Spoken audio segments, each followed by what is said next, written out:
many Africans coming to the States to speak about the missionaries that had gone to visit them. She longed to be with them. She wasn't sure what it was, but there was something stirring inside her, something calling her, something pulling her to Africa. As you can assume, I'm sure, you know that little girl was me. As I started attending this church frequently, I learned of the Ghana mission team.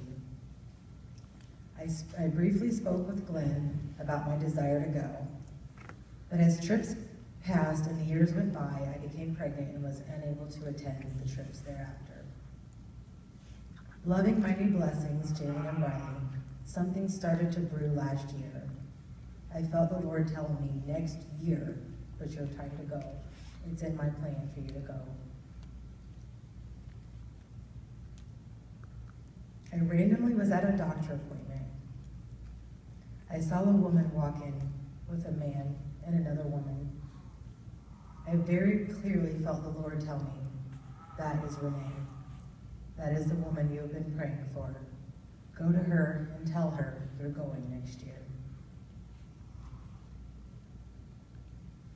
As I sat there telling the Lord, you were crazy, I'm not going up to this woman, that's not going to happen. He kept telling me he wasn't going to leave me alone. So I started to get up from my seat, and I chickened out, and I sat back down. I kept staring at her, and she kept staring at me, and I think that she knew that I needed to talk to her. I almost literally felt a hand on my shoulder pick me up. I walked over, I introduced myself to Renee. I told her I was going next year. We shed a few tears in the doctor's office, but neither of us knew that that would be the end. It was only the beginning of my journey. Of my journey of obedience, of my journey of many blessings. Soon after that, I approached Glenn, and I committed to going to Africa after speaking with my husband. I began to start raising funds. I failed. I was unsuccessful, and I barely raised $100 in 5 months. The team had started meeting by now. I had missed 3 meetings. I get a phone call from Glenn, and if you know him, and if you know me, you know that phone call was very long. We spoke for a very long time. But the bottom line was, he told me if I was going to go, I not only needed to commit to going, but I needed to commit to the Lord that I was willing to go. We hung up the phone and I prayed for roughly an hour. That night they had a meeting that I was to attend. I show up to the meeting and we start talking about prayer concerns. Of course, everyone on the team already has their plane tickets, and my prayer concern is, how am I going to raise the funds to go on this trip? See that? It doesn't work. At this point, Glenn is antsy in his seat, and he can't hold still any longer, and he begins to tell us that after we spoke on the phone, about an hour later, mind you, he found out that a large chunk of money was dropped into the mission account, and some was dispersed into my personal missions account. At this very moment before Glenn utters a word, I hear the Lord tell me, I told you so. Glenn looks at me and says, your ticket is bought and paid for. I need your information, kid.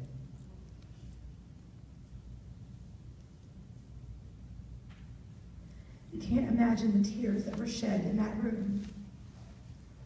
At that moment, tears of joy, tears of praise, tears of gladness, tears of excitement. But most importantly, tears of praise as we knew that God had provided as he told me that he would. So I began to plan my trip. I have to have money for childcare, so I speak to a friend and they are able to do it for $100. What a blessing. I then get a text from a member of this church saying, we have just sent you a check. We want to contribute to your trip, and all we ask in return is to see lots of pictures. I'm excited thinking what a blessing to have a check come in the mail, not knowing the amount. Yes, I'm sure you see where this is going, don't you? A couple days went by, I checked the mail and I see an envelope with my name on it. I opened it and there's the check for $100. The exact amount I needed for my child care.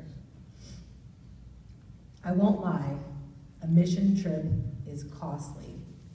There are expenses that you don't think about. Child care if you have children at home, hygiene products, which by the way, someone randomly blessed me by depositing money into my PayPal account so I didn't have to purchase those on my own.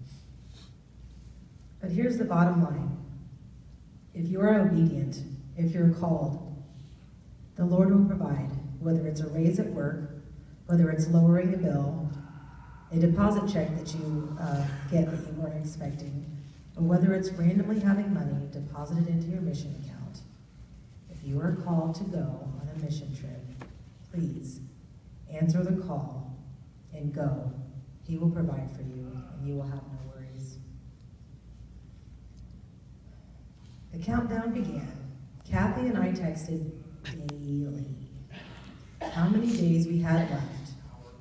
Hourly sometimes, yes. I felt like a teenager, excited for the big dance. I thought the day would never come, but it did. I had my ticket, I had my passport, I was on the bus with my team. Here we go. Let me tell you though, the Lord gives you amazing opportunities, but sometimes He has you conquer your worst fears. I have an extreme fear of flying. By the way, Laura, I hope your hand is feeling better. Thus the value. Laura was sweet enough to let me gently squeeze her hand while I had a minor panic attack on the plane as we took off. It's better now, right? The flight was bumpy, but I made it through. With prayer and support of my team, a hand to hold, I flew across the ocean to Africa.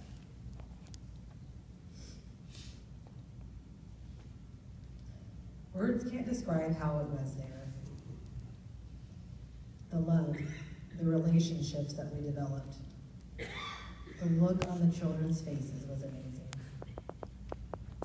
I mostly worked in children's ministries, or wherever the Lord led me. I was spirit-filled while I was there. I was open, I was listening to what the Lord said. I followed His direction well. It was amazing. I can't tell you how great it feels to be fully plugged into the Lord. At one point during Sunday school class, Renee, Bob, and I were preparing our lessons. We stood outside the classroom ready to go in. We look off in the distance, and we see men bringing in giant boxes. As they got closer, we could see that the boxes had Operation Christmas Child written on them. Tears started to flood our eyes. Was this real? Were we actually going to see boxes delivered? Even the Sunday school superintendent saw how pleased we were, and he personally asked us to help pass out the boxes. The joy in those children's faces when you hand them a box. But wait, you have to understand, I just handed them a box. They hugged it, they loved it, they were blessed to have a box. As we started to open some, you could see them getting restless, thinking that we were damaging their box. But as we opened it and showed them the things inside, their eyes sparkled and lit up, and it was amazing. But some put the things back in the box and enclosed it and handed it back to us. They thought we were just showing them what was inside. They had no idea that everything was for them. They didn't realize that the Abrunis from America had sent them gifts.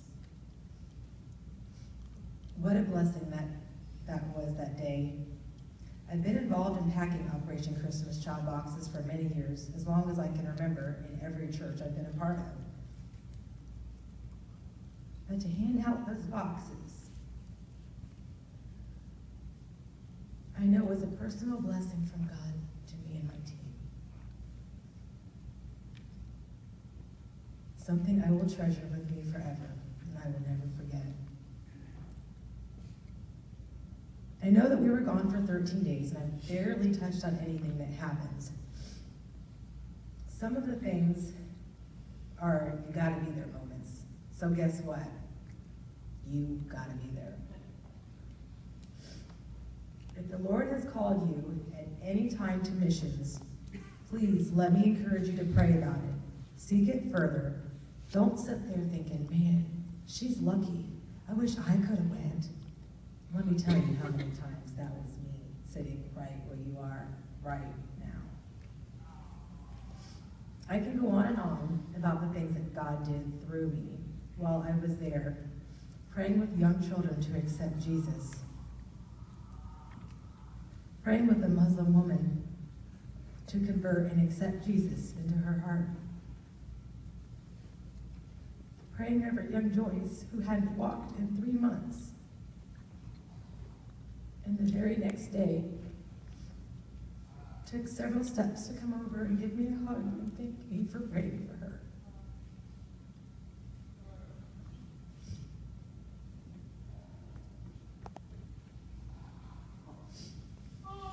I can tell you about the night at Crusade where I thought I was giving my testimony and the Lord changed my words into a gospel message. I can tell you what it's like to give literally the shoes off of your feet to a child. I can tell you about the Crusades and about what we saw and how amazing it was to see the people in Ghana slain in the Spirit.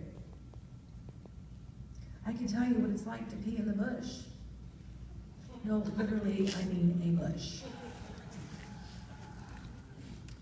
But honest, it's one of those things you just gotta be there. Please know, though, that missions is not just in Ghana. It's wherever the Lord is calling you. It's our own backyard, it's the food truck, it's anything that you feel led to do. My new name is Anna Sarah Umpin. It was given to me by the eldest Samuel in the village of Kumi. It was more than a blessing to be given this name. He said I carried the same spirit as his wife. It is an honor to be given a name by an alien. It's a bigger honor to be given a name by a loved one that they have lost. My name translated means beautiful mother of many children. Pretty fitting. All the children were mine over there. I shared them with everyone. I can't wait to return and hug all of my children and meet many new ones. I will return someday, but now I will bask in the glow of my trip. I will sit and relish in the memories of being obedient and listening to the call of the Lord and Him providing for me to go on this trip. I owe many thanks to so many people. To those who dropped money in my account, the $5 that was dropped in my account, the hundreds of dollars dropped, the prayers, the support. I owe a huge thank you to my husband for taking care of the fort while I was gone. What a huge sacrifice for him that was. But the biggest thanks of all is owed to my Heavenly Father, who has blessed me more than abundantly, more than I ever deserved. I received an email from the Sunday school superintendent. He was one of the ones that asked us to help pass out the boxes. When I returned, I had contracted malaria. He was very concerned that my illness was going to keep me from going back, that my illness was going to scare the team and others from going. I assured him that God is good and the little malaria wasn't going to stop me. If anyone would like to hear more or see pictures, I am available. Just give me a call. We'll grab some coffee and talk. I would love to share with you more about what the Lord did on this trip. I want you to remember that it wasn't me. It wasn't about me. It wasn't about what I did or what we did. It was about what He did. We only had one job to do, and that was to be obedient. Remember that girl that had the vision that night on her 8th birthday?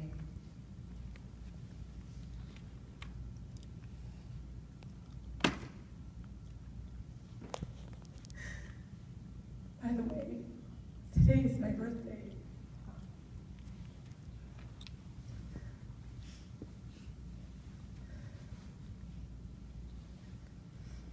I stand before you to prove that when God gives you a vision, and God gives you a calling, He provides. But it's in His time. Be prayerful if you have anything on your heart.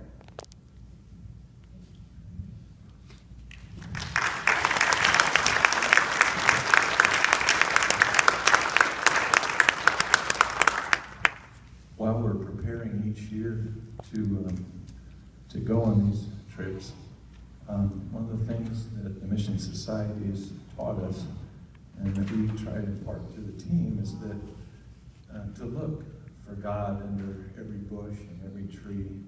And